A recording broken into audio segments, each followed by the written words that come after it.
L'idée avec Donner des ailes, c'est d'aller plus vite et d'améliorer la qualité de vie aussi pour tout le monde au travail. Et du coup, vous disiez en faisant de la sensibilisation déjà, Oui, directement à l'hôpital.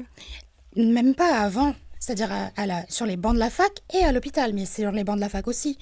On a un partenariat avec l'Association nationale des étudiants en médecine et avec qui on essaie de partager, d'échanger. Et en fait, un premier sondage que j'avais fait en faisant une présentation de l'association en leur disant à quoi pensez-vous quand on dit femme médecin à l'hôpital. Donc ces 3 mots. Le mot qui ressortait le plus sur le nuage de mots était sexisme. Alors que ce sont des étudiants qui n'ont pas encore vu l'hôpital, qui ne sont pas encore allés à l'hôpital. C'est Donc ça fou. commence très tôt.